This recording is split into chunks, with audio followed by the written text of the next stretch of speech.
Hi guys, my name's Anthony Awadala, and I want to share with you my thoughts and my journey dealing with ependymoma. My story dates back to October of 2018 when I found out that I had a tumor in my spine based on my MRI report. Uh, up, Leading up to that, I had off and on back pain and shooting pain to my groin. So you know, got to a point where I realized there was something wrong, which is what led to the MRI findings. In that time period, my doctor told me that I was a schwannoma tumor, which is a benign tumor. And obviously, it was all scary realizing that I had a tumor at 29 years old in my spine, but it was reassuring that I wasn't cancer. At least that's what I thought. So my surgery was scheduled for February of 2019. So leading up to that, again, I thought I was going to remove this thing, take care of it, and that was going to be the end of it. But it came to a shocking surprise that my pathology report came back, and my doctor, came to my bedside, seeing the sadness in her eyes and the delivery in her voice, saying that it's a ependymoma was life changing, shattering. Immediately, my thoughts went to a dark place, as you can imagine. It felt like it was the end of the world, and you know, it that's what it felt like. But it's 14 months later now, and looking back on it, it wasn't the end of the world. It's not the end of the world. It was just a speed bump, and really, that's my message. Is for my personal story, my situation, and I'm sure it seems like it's the end of the world when you get delivered a blow. Obviously, I was delivered this hand. This is what happened in my life, and how I react from this point on is a matter of choosing. Do I want to feel pity upon myself, or do I want to see this as something that I can use to inspire people? My story, it's a powerful story.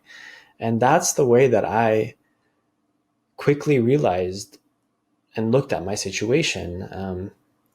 It was, obviously 2 weeks following the devastating blow, finding out that I have a ependymoma, I was shattered and my spirit was really broken, to be honest. And really 2 months following it, it was just picking up the pieces and dealing with it emotionally.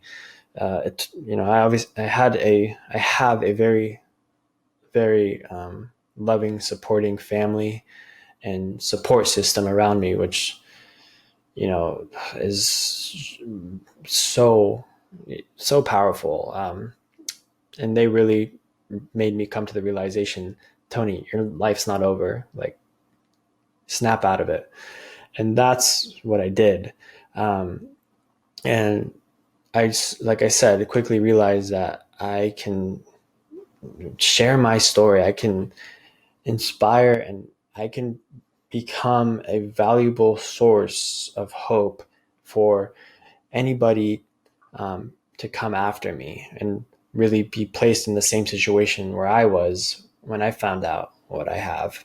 In those moments, you really feel lost. You feel like you don't know what's going to happen with your life.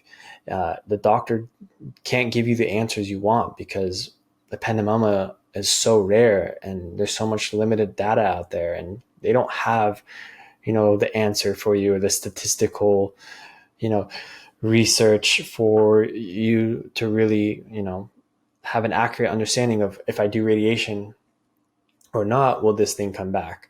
What are the chances of it coming up to my brain, or you know uh, transporting up the spine or whatever? Like, those things are so limited in data that it's really hard for them to give you accurate numbers. So finding the Facebook groups like Ependymoma Survivor and Myxopapillary Ependymoma group was a gold mine. It was so resourceful and powerful because I had access to all these people who have ependymoma. I mean, there's only 600 people a year or 1,200 people a year that get it. And they're all in this place where I was able to ask them questions, hear their stories, and feel more comprehensive understanding of what I'm going through and what it is that I have. And that feeling gave me reassurance. That feeling gave me more of a vision of what my life will be. And, that's why I believe awareness is so powerful and your perspective matters. You might, obviously you've been dealt a hand, and it is what it is, right? Like it's not easy. Um, in a lot of times and moments in your life, it feels like, why me? But the way I see it is, you're beautiful and you are a special, rare gem. And I mean that with all of my heart, because you are one of a kind. You have this thing that no one else has. And, um, and you have the power to inspire people. Having that power is really, in my opinion, a gift. And again, everyone's situation is different, and it's really a blessing to be alive and be able to share it and empower the people that will come after you, because there will be that person who wakes up tomorrow or today and realizes that they have ependymoma, and their whole life is gonna, you know, feel like it's the end, and your story can be the thing that inspires them and sparks a glimmer of hope and inspiration and empowers them to carry on and realize that it's not the end. And I think that's the most powerful gift in the world. So that's my message, and I wish all of you the best, and keep on keeping on.